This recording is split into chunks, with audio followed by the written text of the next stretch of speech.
there's one food that you must avoid in order to overcome Alzheimer's. In fact, I don't think you can actually even improve Alzheimer's symptoms if you continue to consume this one food.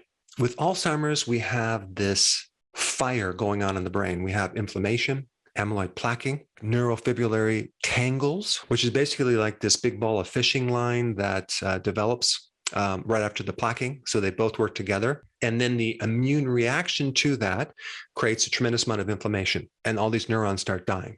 But of all the factors that can influence Alzheimer's, positive or negative, what you eat is the most important thing. Here's some information that you probably have never heard before. Insulin is neuroprotective. It actually protects your brain cell.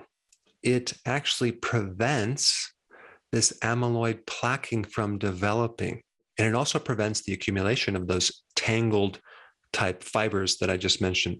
There's even therapies that certain doctors use called intranasal insulin sprays, where they actually spray insulin up your sinuses so they go right into the brain. And it's been proven that it increases memory and the ability to learn.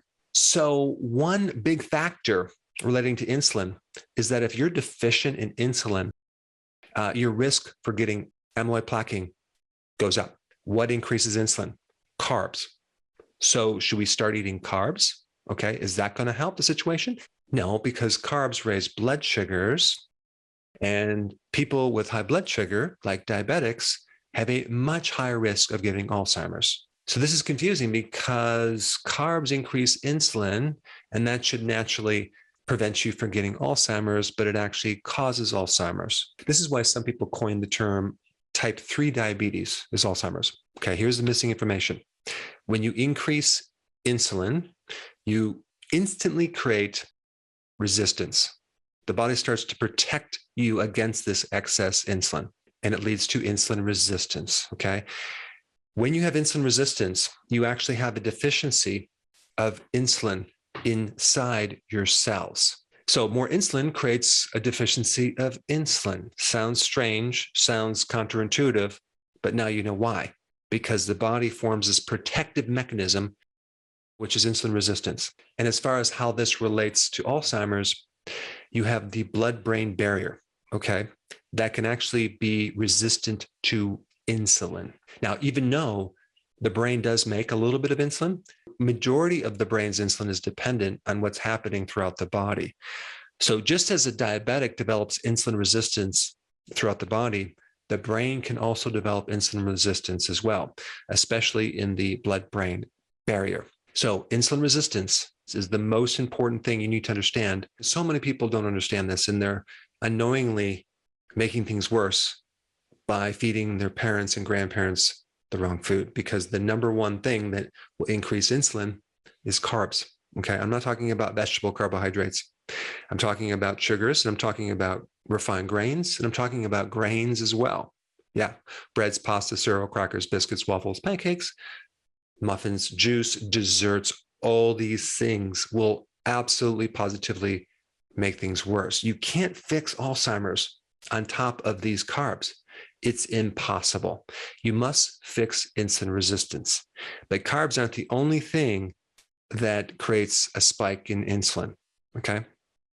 And by the way, when you fix insulin resistance, the neurons finally get the level of insulin that they need to help this neuroprotection and decrease the inflammation. Now, carbs in general, especially in the refined form and sugars, create a tremendous amount of inflammation too in the brain. That's in addition to the insulin problem. All these carbs also create a lot of mitochondrial damage, okay, which destroy the mitochondria, which is the energy to the neuron itself, and also at the same time creating a lot of oxidation and free radical damage, and a lowered ability to deal with that, because consuming a lot of sugars and refined carbs decrease your antioxidants. So we have all this inflammation without any ability to counter the inflammation. So what is the most important thing you can do if you have a loved one that has Alzheimer's, or you are starting to develop symptoms for Alzheimer's, is to understand this mechanism and fix insulin resistance. And there are several ways to do it, okay? Number one you must lower your carbs so you can start shifting your body running on ketones, which is a preferred, better, more efficient fuel to the brain cells. So if you get a ketone meter, you want to make sure you're in ketosis. I'm talking about 0.5 to 3 millimoles. That would be the level that you want to shoot for. Now, you can also increase those ketones by doing some other cool things like adding exercise and adding fasting, which I think you should do as well. But the point is, if there's damage in the brain from this insulin problem and this glucose problem, thank goodness there's another pathway. You can actually start feeding the brain cells. So any patient who has Alzheimer's must be feeding their brain cells ketones if they want any chance of turning things around. Okay, so that's number one, getting on the ketogenic diet. The next thing you need to know about insulin resistance to be able to fix it is that the frequency of meals, okay, the more times you eat and snack, the more you're going to raise insulin, okay? So you also must do intermittent fasting. And if you have signs of Alzheimer's, okay, or you're at risk, you really need to be on what's called OMAD, which is 1 meal a day. That meal needs to be healthy and it needs to be big enough and providing you with all the nutrition, but allowing your body to fast for 23 hours is super, super important because you're going to keep your insulin low. You're going to actually start to allow the neurons to be fed with insulin. You're going to turn around insulin resistance so much faster. So the worse someone has Alzheimer's, the less frequent they should eat. And you would see a dramatic improvement if you did this. So 1 meal a day and make sure that meal is the ketogenic diet. Well, I'm 57 years old. I'm 6'2". I weigh 185 pounds and I can easily run my body on 1 meal a day. Okay. I have more calories, but my body does very, very, very well on that. So anyone that is over the age of 50 really should be considering 1 meal a day simply because we don't need so many calories, especially if you're not doing hardcore workouts. And if you talk about Alzheimer's patients, which are not typically active or they're in a home or assisted living, I mean, they're not burning off these calories. To feed them more than 1 meal a day is completely unnecessary. And unfortunately, they're usually getting 3 meals a day plus snacks. Completely way too much food because anytime you have insulin resistance, you're going to be craving carbs and you're going to be hungry all the time. But as soon as you do 1 meal a day, you convert the body over to ketones and the hunger goes away and the cravings go away and it makes it really easy to do.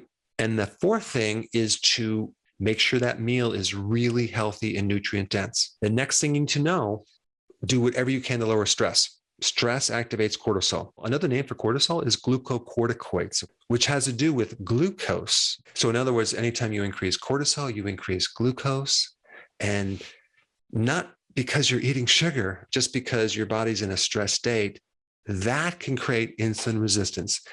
That can create even diabetes. So people that go through stress chronically, or they're taking prednisone or some type of synthetic cortisone for pain, wow, it's like eating sugar. There's a lot of things you can do. I just want you to get the concept. You want to lower the stress. The points I just mentioned are like a requirement from any plan if you're trying to turn this Alzheimer's around. And the next most important video to watch would be that video I did on what to eat. Okay, what would that 1 meal a day consist of to be healthy? And I put that video up right here.